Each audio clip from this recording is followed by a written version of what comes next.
Because আমার দুটো হাত, যে দুটো হাত আমাকে আগলে রেখেছে, যখন মা চলে গেছে না, আমার আমার এক রাতের মধ্যে মনে হচ্ছে যে আর কেউ আমার খেয়াল করার জন্য রইলো না। তো পরের দিন সকালে দেখলাম দুটো হাত মার থেকে বেশি আগলে রাখছে। যে ওই ভালোবাসাটাও এরা দুজনই দেয়। হ্যাঁ, একদিকে আমার মেয়ে, একদিকে শোভন। যে নিজেকে গুটিয়ে নিলে কেন চাকরিটা থেকে? আমরা স্যার, আপনি সোম থেকে শুক্র দপ্তরে যান না। শনিবারে চুপি, চুপি দপ্তর খুলে আমার ট্রান্সফার অর্ডারটা বার করার মতো একটা মহান কাজ কেন করলেন? তো উনি বললেন যে, "বুঝতেই পারছো তোমাকে কেন ট্রান্সফার করা হয়েছে।" তা আমি বললাম, "আমি বুঝতে পারছি না। তবে আপনাকে আমি সুযোগ দেব।" বলে আমি আমি রেজিগনেশন পাঠালাম। তা আমি বললাম যে, "আচ্ছা, এই যে লোকে বলছে যে তুমি রিজাইন করেছো?" বলল, "হ্যাঁ, করেছি তো। আমি রেজিগনেশন দিয়ে এসছি। মিনিস্টার হিসেবে দিয়েছি, মেয়র হিসেবে কাল বাদে পরশু দেব।" আমি বললাম, "হ্যাঁ, কালকে দিনটা একটু সময়।" বলল, "না, না, সময় নিচ্ছি না। কালকে ছুটি। পরশুদিন খুলবে।" আমি বললাম, "তুমি সত্যি সব ছেড়ে দিচ্ছ?" বলল, "হ্যাঁ, সত্যি সব ছেড়ে দিচ্ছি।" আমি বললাম, "তোমার কষ্ট হচ্ছে না?" বলছে, "কেন কষ্ট হবে? আমি তো নিজে সিদ্ধান্ত নিয়েছি বসে।" তো তখন না আমি বুঝলাম যে নিজে যে সিদ্ধান্তটা নেয় তার জন্য একটা ডিগনিটি আর স্ট্রেংথ এর প্রয়োজন। এবং ওই সময় না, তখন আমার হয়তো বৈশাখীটা লিখতে হাতটা যতটা কেঁপেছিল, ও হাতটা যখন চেপে ধরেছে আমার কান্না দেখে, তখন ব্যানার্জিটা অনেক সহজে বেরিয়ে। আমি বলি যে ওকে আমি আমার মেয়েকে কোনোদিনও শেখাইনি যে ও তোর বাবা বা শোভন তোমার, তুমি বাপি ডাকো, বাবি ডাকো। আমি এসব বলি। আমি বলেছিলাম, "কি ডাকবে? তুমি ওনাকেই জিজ্ঞাসা করে।" And he suggested the name দুষ্টু, যেটা আজও চলছে। দুষ্টু। তার মানে আমাকে কত লোককে এক্সপ্লেন করতে হয়েছে যে, আচ্ছা কেন দুষ্টু ডাকে?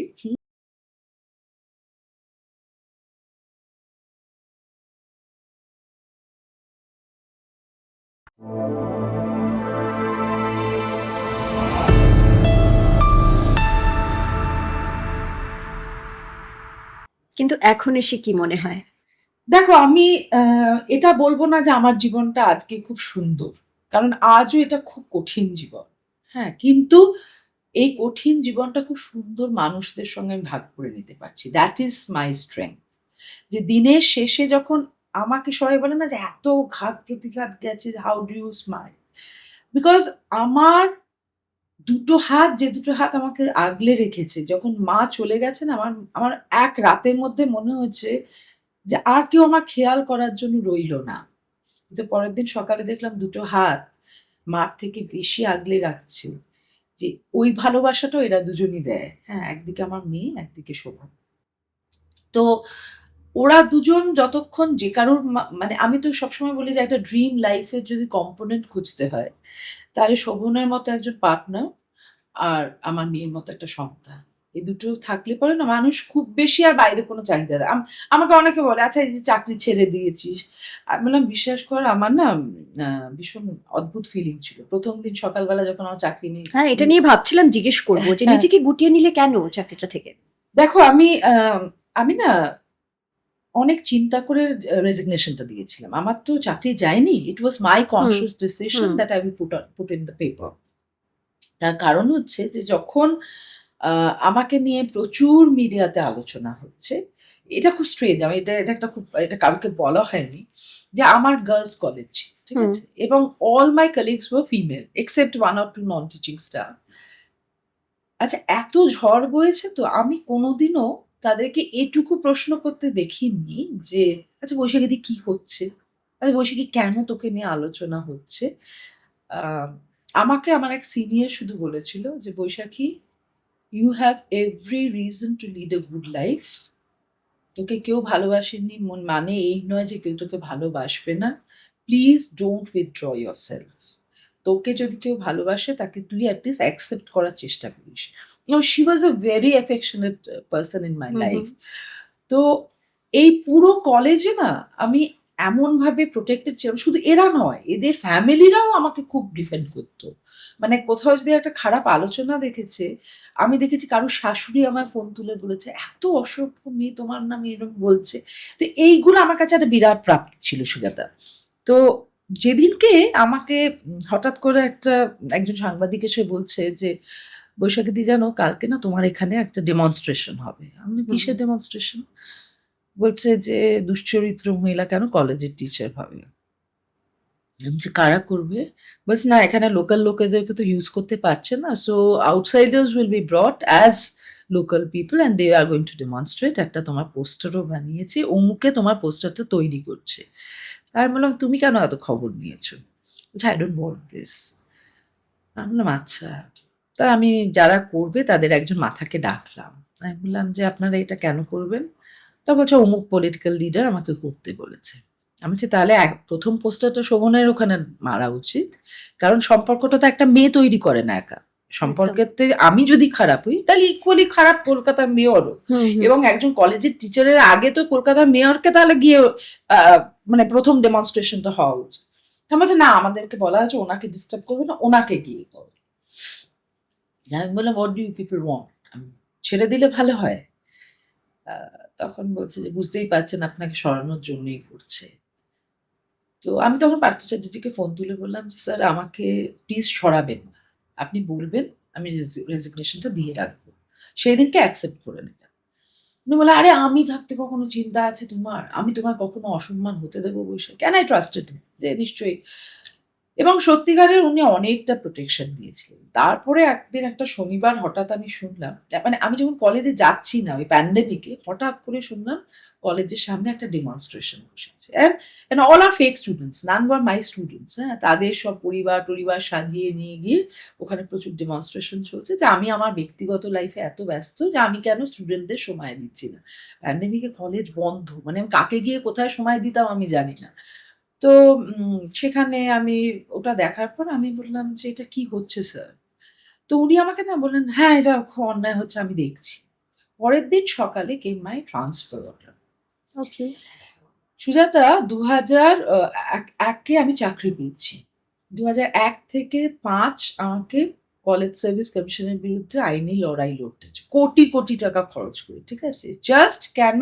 না আমার সঙ্গে অন্যায় হয়েছে, আমাকে ঠিক জায়গায় যেন পোস্টিংটা দেয়া হয়। Hmm, hmm. And I got this posting in Milli Al-Ameen college. তারপর থেকে লাগাতার ৩ থেকে ৪ বার আমাদেরকে কেস করতে হয়েছে শুধু টিকে থাকার জন্য সম্মানের সঙ্গে। মারধর দেয়া হতো টিচারদের, অকথ্য ভাষায় গালিগালাজ করা হতো।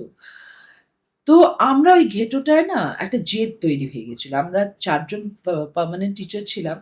তার মধ্যে ৩ জন আমরা এত ইউনাইটেড ছিলাম যে আমাদের মনে হতো যে আমাদের লড়তেই হবে। আমাদের আ স্টেন গান দিয়ে ভয় দেখানো হতো। হ্যাঁ, অ্যাসিড বাল্ব নিয়ে কলেজে? চলে হ্যাঁ, মানে একদম মানে ইট ওয়াজ হরিবল ইন দ্য কলেজ। কিন্তু ওইটা আমাদেরকে আরো জেদি তৈরি করলো যে কেন এটা কেন মানে এদের ইচ্ছেতে আমাদের কেন ছেড়ে বেরিয়ে যেতে হবে? এবং সেটা আরো কিন্তু হলো কারণ আমরা মহিলা বলে।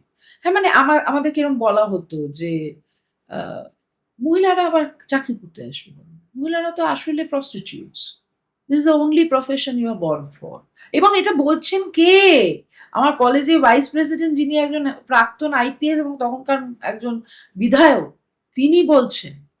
তো আমি না এসবগুলো যখন শুনতাম আমার মনে হতো যে এগুলো কি সভ্য সমাজে হয়? এরকমভাবে মানুষ কথা বলে? তখন আমি বুঝলাম যে এরা সভ্য আর অসভ্য নয়। They are all patriarchs. মানে they speak in the same language. আমার মনে হলো যে এদেরকে একদম হেড অন নেয়া দরকার। এবং তখন কিন্তু না আমি বিকাশ ভবনে এট লিস্ট ৫,০০০ চিঠি লিখেছি যে দেখুন এই দুর্নীতি হচ্ছে, এই খারাপ ব্যবহার হচ্ছে। Not for a single moment আমাকে বলা হয়েছে যে আচ্ছা ঠিক আছে এত সাফার করছে একটা ভালো কলেজে দিয়ে দিচ্ছি। আমাকে মিলি আলামিন থেকে দিল কোন কলেজে? রামমোহন কলেজ। যেটা কিন্তু অনেক নামি কলেজ, একটা বেশ প্রতিষ্ঠিত কলেজ। কিন্তু দিল কখন? যখন আমার বিরুদ্ধে ওখানে স্লোগানিং চলছে।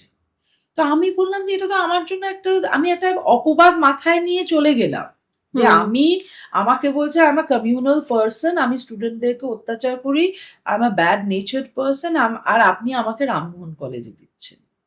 আমরা স্যার আপনি সোম থেকে শুক্র দপ্তরে যান না। শনিবারে চুপি দপ্তর খুলে আমার ট্রান্সফার অর্ডারটা বার করার মতো মহান কাজ কেন করলেন? তো উনি বললেন যে, "বুঝতেই পারছো তোমাকে কেন ট্রান্সফার করা হয়েছে।" আমি বললাম, "আমি বুঝতে পারছি না। তবে আপনাকে আমি সুযোগ দেব।"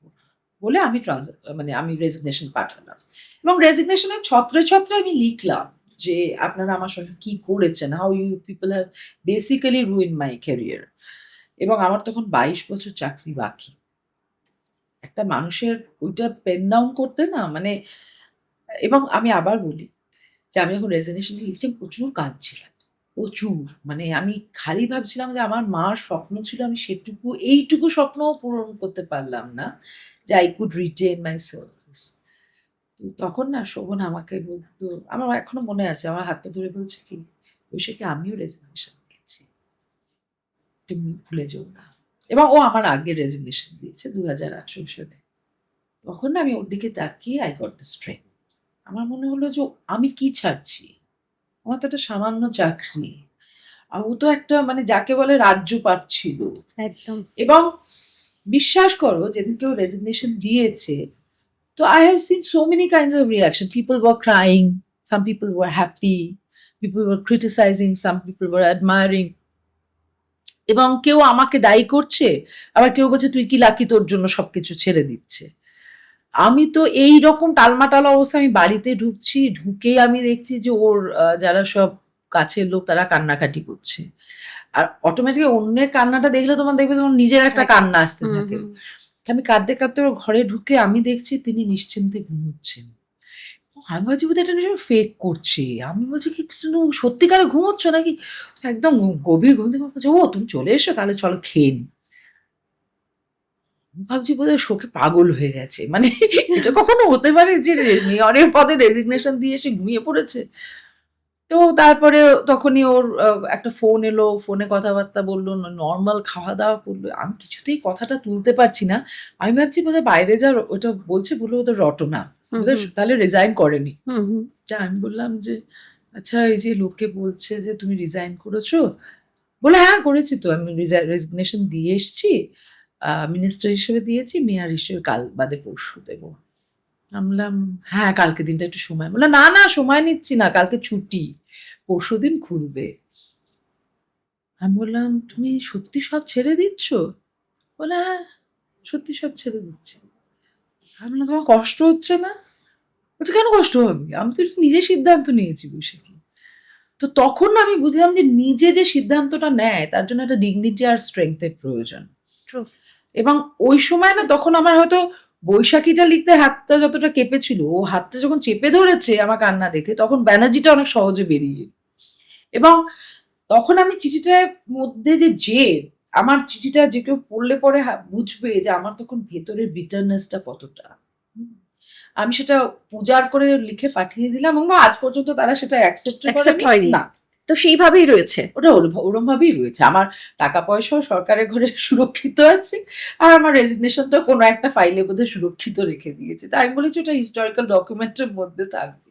তা আমার মাঝে মাঝে আমার খুব জেদ হয়, যেমন মা যখন চলে গেছে, তো আমার মনে হলো যে আমি কিছু, মা দেখে যে মা আমাকে বারবার বলতেন যে চাকরিটা ছাড়লি কেন, এটা কি, মানে সবাই তো দেখো যা যা মার্কাস ধরে একটা সুখী জীবনে, তো সবই আমার বাড়িতে প্রেজেন্ট আছে। তো একদিন আমি বলছি মা মা আমার যেটা যেখানে আমি থাকি সেটার বারান্দাটা দিয়ে সোজাসুজি মার ফ্ল্যাটটা দেখা যায়, সাউথ সিটিটা। তো আমি তখন বলছি যে মা ওই যে তোমার ফ্ল্যাট, আমাকে কবে দিয়ে আসবি? তা আমি যে কেন তোমার মেয়ের কাছে থাকতে ভালো লাগছে? বলছে না। এই যে নাটা বলেছে না, আমি বলছি কেন মা তোমার এখানে থাকতে ভালো লাগে না? তখন বলছে না। আমি বলছি কেন, তোমাকে সবাই কত ভালোবাসে। বলছে হ্যাঁ আমাকে তোরা ভালোবাসিস, তোর মেয়ে তো আমার কাছে আরো বেশি প্রাপ্তি, শোভন আমায় কত আগলে রাখে, তবু নিজের বাড়ি নিজের বাড়ি। তো এই যে একটা মার ওই বাড়িটার প্রতি ফ্যাসিনেশন, তো আমার না খালি মনে হতো কি যে মা আমাকে বারবার বলে তুই চাকরিটা কেন ছেড়ে দিলি ঝুম্পা, এটা তো সেটা একটা আফসোস তোমার, ভীষণ বড় আফসোস। এবং আমার মনে আছে মাকে, আমি তো তখন ছিলাম না কলকাতায়, মা যখন চলে গেছে আই ওয়াজ ইন দেরাদুন। তো আমি যখন ফিরছি ফ্লাইটে, তো আমার মনে হচ্ছে মা, মানে আমাকে নেমে মাকে ফোন করতে হবে যে আমি এসে গেছি, হ্যাঁ, কিন্তু আসলে গিয়ে আমি তার ডেথ সার্টিফিকেট ইস্যু করাচ্ছি। তো ফিরতে ফিরতে আমি শোভনকে বললাম যে আমি সেই ব্যর্থ সন্তান যার মার শ্রাদ্ধের কাজটার জন্য সে তার নিজের টাকাটা ব্যবহার করতে পারছে না, কারণ ওটা আটকে রেখেছে কেউ। আমি নাও আস্ক দেম টু রিলিজ ইট নাও। হ্যাঁ, তখন আমার ভীষণ রাগ হচ্ছে যে এটা কেন হবে আমার সাথে। তো তখন শোভন বললো উনি আমারও মা, তোমার কোনো অনুষ্ঠানে একটুও সেটা কার্পণ্য তোমার হবে একটা না। বড় প্রাপ্তি। হ্যাঁ মানে দেখো আমি যে বলি যে আমার সব অপ্রাপ্তিকে ঢেকে দিয়েছে শোভন। মানে ও এমন ভাবে একটা ও না একটা অদ্ভুত একটা সাপোর্ট সিস্টেম আমার আর আমার মেয়ে। আমি বলি যে ওকে আমি আমার মেয়েকে কোনোদিনও শেখাইনি যে ও তোর বাবা বা শোভন তোমার তুমি বাপি ডাকো, বাবি ডাকো। আমি এসব বলিনি। আমি বলেছিলাম কি ডাকবে তুমি ওনাকেই জিজ্ঞাসা করে নাও। And he suggested the name Dushtu, যেটা আজও চলছে দুষ্টু। তার মানে আমাকে কত লোককে এক্সপ্লেন করতে হয়েছে যে আচ্ছা কেন দুষ্টু ডাকে। হ্যাঁ মানে আমাকে যখন লোকে জিজ্ঞেস করে তখন আমি বললাম যে আমার পারহ্যাপস মনে হয় শোভন দুষ্টু থাকতেই পছন্দ করে, নয়তো নিজের জন্য এরকম একটা নাম দেবে কেন একটা বাচ্চাকে। যখন বলেছে যে আমি তোমায় কি ডাকবো, বলছে তুমিও দুষ্টু আর আমিও খুব দুষ্টু, তুমি আমায় দুষ্টুই দেখো। তো অ্যাকচুয়ালি আমার মেয়ে একদম দুষ্টু না, শোভন দুষ্টু, এটা নিয়ে কোনো ও তো খুব সন্দেহ নেই, শান্ত। ও ভীষণ শান্ত। কিন্তু শোভন আর কি ও তখন ভেবেছিল আর কি বাচ্চা মাত্রই দুষ্টু দুষ্টু হয়। হবে। ও তো ওকে দেখে বলে যে তুই বাবা এত রাগী মায়ের কি করে এত শান্ত সন্তান হলি। আমি বললাম এবং খুব বাধ্য না? ভীষণ বাধ্য, হ্যাঁ। মানে প্রচন্ড বাধ্য। ও, মানে মাঝে মাঝে ওর বাধ্য হওয়াটা আমার জন্য কিরকম অভিশাপ আমি বলি। যে একদিন আমি বলেছি যে শোনো তুমি কিন্তু আমি আসা অবধি পড়াশোনাটা করো। এবার আমার মাথায় আছে যে আমি নিশ্চয়ই 10টা 10:30টার মধ্যে ফিরে আসতে পারবো। তো শোভনের অ্যাডভোকেটের কাছে আমার ফিরতে ফিরতে প্রায় 2:30 হয়েছে রাত্রি। আমি আমি বেডরুমে ঢুকে গেছি ভেবে যে ও ঘুমোচ্ছে। আমি দেখছি জায়গাটা ফাঁকা। আমি বলছি ও কি ওয়াশরুমে গেছে? বলছে না ম্যাডাম, ও বলছে যে মা বলেছে যতক্ষণ না ফিরবো ততক্ষণ ও পড়বে। 2:30 পর্যন্ত পড়ছিল? হ্যাঁ, ও সেই আমি আসা অবধি ও বলছে তুমি যে বলে গেছো মা। তা আমার তখন এত গিল্টি লাগছে। আমি বলছি তুই তো জানিস যে তুই শুয়ে পড়িস এই সময় তুই কেন যে, বলছে মা আমি ভাবলাম তুমি বোধহয় ভেবেছো যে আজকে আমার একটু বেশি পড়তে হবে। এবং মানে যেটা খুব আনলাইক বলি যে আজকালকার বাচ্চারা দেখবে ও কিন্তু খুব রেশনাল, মানে ওকে যদি কেউ খুব আনজাস্ট কোনো কথা বলে ও কোনোদিন মেনে নেয় না, খুব শান্তভাবে তার উত্তর দেয়, খুব দৃঢ়ভাবে উত্তর দেয়। কিন্তু আমি যদি ওকে অন্যায়ভাবেও বকি, মানে একদিন খুব বকছি এইভাবে তুমি জিনিস গুছিয়ে রাখো না, এত দামি একটা পেন কি করে তুমি হারিয়েছো। তো ও না পুরোটা শুনলো, কাঁদলো হ্যাঁ একটু। তারপরে আমার বাড়িতে যে ছেলেটি থাকে ও বলছে যে ম্যাডাম আপনি কালকে পেনটা রাখতে দিয়েছিলেন। আমি বললাম আমি ব্যবহার করছিলাম? বলছে হ্যাঁ ম্যাডাম আপনি তো মহুলা থেকে নিয়ে ব্যবহার করছিলেন। আমি বলছি কিরে তুই জানতিস? তখন বলছে হ্যাঁ জানতাম তো মা। কিচ্ছু বলেনি? হ্যাঁ, তখন আমি বলছি তুই আমায় বললি না কেন? বলছে তুমি তো বলেছো বাবা মার মুখের উপর কথা বলতে। মানে এটা ক্লাস 7 এর মেয়ে করবে আজকের দিনে, এটা আনইমাজিনেবল। ও সেদিক দিয়ে খুব আনরিয়েল। কিন্তু মানে somehow I am blessed যে এরকম একদম ব্লেসড। মহুলকে নিয়ে বেশ মজার মজার গল্প রয়েছে, হ্যাঁ? মানে মজার মানে কি ওরা আমার বন্ডিংটা এত মজার। আর ও আমাকে একাধারে মা, হ্যাঁ মেয়ের মতো শাসন করে। আবার সবচেয়ে ভালো বন্ধু আমরা দুজন, বুঝেছো তো? তার যে কত কুফল ভোগ করতে হয় আমাকে। কিরকম? শোনো মানে দুটো ইনসিডেন্ট আমি বলি। একটা হচ্ছে মা হিসেবে কিরকম ক্রাইসিসে ফেস করি আমি। আমরা গেছি আন্দামান, ঠিক আছে? এবার শোভন সকালবেলা উঠেই ডেইলি হান্ট দেখছে। তো আমি ওকে নিয়ে খাবার নিয়ে এসে ওর জন্য রাখছি, আমার জন্য রাখছি। ইতিমধ্যে একটি ইয়াং কাপল গেছে, তো মহিলা আর কি খুব নিজের সেলফি তুলতে ব্যস্ত, কিন্তু ছেলেটি না কি প্রচন্ড আদর করে দুটো বাচ্চাকে মা মা বলে খাইয়েই যাচ্ছে। মা একটু খেয়ে নে মা, এটা আমি না তো ওই জেনারেশনের ছেলে। হুম। ভাবছি যে এত অ্যাফেকশনের বাবা হয়। আমার বাবা তো ক্লাস 10 যখন পাশ করলাম হঠাৎ করে তাকিয়ে বলল তুই মাধ্যমিক পাশ করে গেলি, মানে আমাদের সময় আমরা বড় হয়ে যেতাম বাবারা শুধু কর্মজগতেই হুম, ব্যস্ত হুম। থাকতো। আমার না মানে ওকে দেখি না ফার্স্ট মনে হলো কি মহলের বাবা নেই।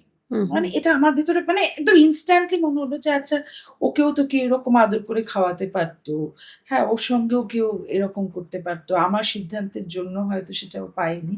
তখন না আমি ওকে এক্সট্রা অ্যাফেকশনেটলি ওকে হুম। ওর কিন্তু কোনো এক্সপ্রেশন নেই। এবার সেদিনকে আমরা একটা ক্রুজে যাব। তো আমরা ক্রুজে উঠেছি। এবার ও যেখানেই যাবে ও আমার পাশটা এসে বসে। তো তখন শোভন বলছে কেন রে আমার আমা- আমার আমার পাশে বসবি না, তুই আমার পাশে বস, মার পাশে ছোটু বসবে। তখন বলছে যে না আমি মার পাশে বসবো বলে আমার পাশে বসে, এবং আমার পাশে বসা মানে তো সিটের আমার জানলার দিকে সিটটা আমার আর নেই, মানে ওটা হুম, ও হুম। ইয়ে করবে। তো এবার উল্টো দিকে দেখছি একটা বাচ্চা দিব্যি তার বাবার সঙ্গে বসে বসে খেলছে। তা আমি যে দেখেছিস ওকে দেখ, ও কি সুন্দর ও একা একা বসে বসে খেলছে। বলছে মা ও একা বসে খেলছে না, ওর বাবার সঙ্গে বসে খেলছে। এবার এই কথাটা কিন্তু খুব ন্যাচারালি বলে ও আবার আমাকে সমুদ্র দেখাচ্ছে, বলছে মা দেখো ওখানে লাইট হাউস। এই যে এই কথাটা বলেছে, আমার আর হ্যাভলকে ক্রুজ ট্রুজ মাথায় নেই। আমার খালি মনে হচ্ছে কি যে ওইরকম ভাবে বাবাকে মিস করে, তার মানে ও কখনো বলে না হয়তো আমার মধ্যেই তাহলে মা বাবাকে খোঁজে, আমার এটা তোলাই উচিত হয়নি। মানে এমন গিল্ট ট্রিপ হচ্ছে সুজাতা। আমি হোটেলে এসে না প্রচন্ড কেঁদে ওকে বলছি কি, মা না আমি খুব সরি, মাম্মা আমি খুব সরি। মা কি হয়েছে মা? আমি বলছি যে দেখ তুই তো কত তোর বাবাকে মিস করিস। বলছে, কেন হঠাৎ? আমি বললাম দেখ তুই আমায় কিরম বললি যে ও তোর বাবার সাথে। বলছে না মা, that is a factual statement I made. ওটা একটা স্টেটমেন্ট ছিল যে ওর বাবার সঙ্গে খেলছে, তুমি বললে ও একা খেলছে। আমি বললাম না, ওর বাবার সঙ্গে খেলছে, আমি তো আমার মার পাশে বসে আছি, that is also a factual statement. আমি এরকম ভাবি না মা, আমি একটা বাবাকে খুঁজি না, আমার সবকিছুই তুমি। তো এইটা না মানে ওই ইনস্ট্যান্টলি একটা অত মানে ছোট মেয়ে যে একদম। রাত দিন একটা পুতুলের জগতের মধ্যে আছে, সে হুম, হুম। হঠাৎ করে যদি অত ম্যাচিওর একটা স্টেটমেন্ট করে। এবং আমার এখনো মনে আছে যে দেখো আমি না বাড়ি থেকে বেরিয়ে আসছি যখন, আমি তো ওকে নিয়ে বেরোতে পারিনি। হুম। হ্যাঁ, কারণ আমি নিজেই জানি না আমি কোথায় যাব। আমি জাস্ট জানতাম আমাকে বাড়ি থেকে বেরোতে হবে। তো আমি যখন পেছন ঘুরে গিয়ে বলছি, মামা আমি কিন্তু জানি না আমি আজকে তোমার কোনো ব্যবস্থা করতে পারবো কিনা। তখন আমি দেখছি কি ওর ২ চোখ দিয়ে জল পড়ছে, হ্যাঁ? বলছি, মাম্মা তুমি যাও, আমি জানি যেদিন তুমি পারবে তুমি আমায় নিয়ে যাবে। And she waited for 7 months for me to make all arrangements. আমি প্রতিদিন আসতাম হুম, হুম। ওর সঙ্গে, ওর পড়াশুনো, ওর সঙ্গে সময় কাটানো। কিন্তু যখন চলে যাওয়ার সময় হতো, আমি দেখতাম চোখ দুটো পুরো ভরে আছে, but her smile is there, হ্যাঁ? মানে কোনোদিন কান্নাকাটি করে যে আমাকে উইক করে দেবে, কোনোদিন করেনি। আমার আমার এখনো খালি মনে হয় কি জানো তো, ওর থেকে বোধহয় আমি ওর শৈশবটা কেড়ে নিয়েছি। এত তাড়াতাড়ি ম্যাচিউর করে গেছে। কিন্তু যখন ওকে ওর পুতুলের জগতে নিজের লস দেখি না, মানে আমার বাড়িতে যে সংখ্যক পুতুল আছে, আচ্ছা, পুতুল খেলতে হ্যাঁ, ভালোবাসে ও খুব। প্রচন্ড ভালোবাসে। এবং আচ্ছা। সবচেয়ে ভয়ঙ্কর বিষয় হচ্ছে সুজাতা, ওই ৩৩ কোটি দেবতার মতো যে আমার বাড়িতে ৩৩ কোটি পুতুল আছে, তাদেরকে আমার সন্তানের নামকরণের মতো একটা করে নামকরণ করতে তাদের হয়। নামও রয়েছে? এবং মানে তুমি ভাবতে পারবে না, হয়তো আমি কখনো না মা ও তো পুরো ওয়েস্টার্ন লুক আছে না, ওর একটা ওয়েস্টার্ন নাম খোঁজো, হ্যাঁ? তা আমি হয়তো বলে দিলাম পপিন্স। না হবে না, পপিন্স 1 আছে।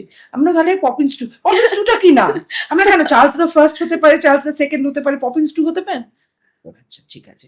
এবং ও কি সুন্দরভাবে সবার নাম মনে রাখে, হ্যাঁ? একদিন একজন বাইরের ভদ্রলোক এসছেন। তো ওকে ডেকে বলছি কি, তোমার কি সবচেয়ে ভালো লাগে? কি খেতে ভালো লাগে? তো বলছে, আমি সব খাই। তখন বলছে, আমি যাই তুই কোথায় সব খাস? তুই তো খাস না সব। বলছে, তখন আমি আস্তে করে বলছি, যখন সব নিয়ে আসবে মাছ-টাছ খাবি তো? বলছে, না, না খাবো না। আমি বলছি, তাহলে বলে দে চকলেট, তাহলে আঙ্কেল চকলেট নিয়ে। আমি বলছি, আমি বাবলি খাই। হ্যাঁ, তো তখন বলছে, কি খায়? আমি বলছি, বাবলি বলে একটা চকলেট আছে ওইটা খা। বলছে, আচ্ছা, আচ্ছা। তখন সে বলছে কি, তখন ও আমায় বলছে, মা আজকে তাহলে হেনাকে আর আরিশকে নিয়ে শুই। বলছে, আপনার আরো ২ টো বাচ্চা আছে? আমি বললাম, না আমার ৩৩ কোটি বাচ্চা আছে। তখন বলছে, মানে? আমি বললাম, ওই যে দেখছেন ওর একটা ছোট ডগি আছে, তার একটা নামকরণ করতে হয়। না মায়েদের কি ভূমিকা কম? এবং তাদের জামাকাপড়, মানে তুমি ভাবো ওর জামাকাপড় তৈরির সঙ্গে তাকে তাদের ম্যাচিং জামাকাপড় করে দিতে করে হবে। করে দিতে হবে। মানে সেগুলো ওকে। যে কত ডিফিকাল্ট। আমার মানে নেহা টেলার-ফেলাররা না ভীষণ প্যাম্পারিং। ওরা জানে এবং এইসব তারা করেও করেও দেয়। দেয়। ওর মানে ওর ওকে। হচ্ছে সবকিছু হয় আরকি বাড়িতে। আমি তো এবং সেটা তুমি চাও বলে হয়। কিছু বলতে আচ্ছা। পারে, আসলে ওর জীবন থেকে এত কিছু আমি নিয়ে নিয়েছি না। তো আমার খালি মনে হয় যে ওর চাহিদাগুলো বড্ড কোথাও গিল্ট ছোট। ফিল করো কি? ভীষণ। এই একটা জায়গায় আমি বলতে পারি যে আই এম ভেরি হেল্পলেস। মানে আমার খালি মনে হয়েছে যে আমার নিজের স্বাধীন জীবনটাকে আমি এস্টাবলিশ করতে গিয়ে ওর হয়তো অনেক কিছু আমি কেড়ে নিয়েছি। ও একমাত্র ওকে যখন আমি দেখি যে শি ইজ হ্যাপি, তখন আমার মনে হয় যে but I think she is matured এই শি ইজ ভেরি সমস্ত ম্যাচিওর। শি ইজ দিক ভেরি থেকে। ম্যাচিওর। মানে আমি ওকে মাঝে, মাঝে যখন বন্ধুর মতো হয়তো ওর সঙ্গে একটা সিনেমা দেখতে বসেছি, তার জীবন হয়তো খুব কাছাকাছি আমার। মানে এইটা আই মাস্ট শেয়ার, হ্যাঁ? এটা দেখো কিরকম হয়। আমরা একটা ভূতের সিনেমা দেখছি। তো এবার ও বলছে, মা ভয় পাবে না কিন্তু। আমি বলছি, ভূতের সিনেমা দেখাচ্ছিস ভয় পাবো না তাহলে কি করে হবে? হুম, হুম। তো বিষয়টা হচ্ছে যে একজন বাবা আত্মহত্যা করে এবং আত্মহত্যার আগে সে লিখে যায় যে তার মা কত খারাপ ছিল এবং তার জন্যই অ্যাকচুয়ালি ও আত্মহত্যা করছে। তো আমি যত সিনেমাটা এগোচ্ছে আমি বলছি যে, "দেখেছিস, দেখেছিস বল তো কিরকম নিষ্ঠুর মা, কিরকম।"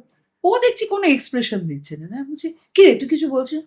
বলছে, "মা, you have heard the father's side of the story. There is a mother's side also. Let's wait for that." আমি যে, "এইসব না তোদের আজকালকার বাচ্চাদের mother side of the story." আচ্ছা মা, তুমি কি করে বলছো? তুমি জানো যে প্রত্যেক স্টোরির দুটো সাইড হয়। I was taken aback. তখন আমি একটু সিরিয়াসলি সিনেমাটা দেখতে শুরু করেছি।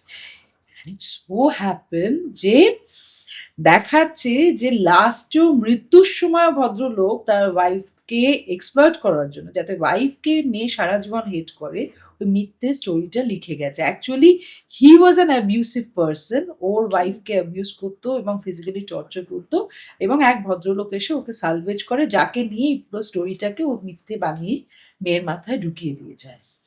তখন ও বলছে, "মা দেখলে তো?" This is the real story. যে ও অনেক কিছু হারিয়ে ও যেটা পেয়েছে সেটা হচ্ছে জগৎটাকে ও খুব নির্মোহ একটা দৃষ্টিতে দেখতে পেয়েছে, যেটা আমরা কিন্তু পাইনি। জানি মানে আমার জীবনের অনেক কিছু হয়তো ঘটতো না যদি আমি মহুলের মতো ম্যাচিওর হতাম। একদম।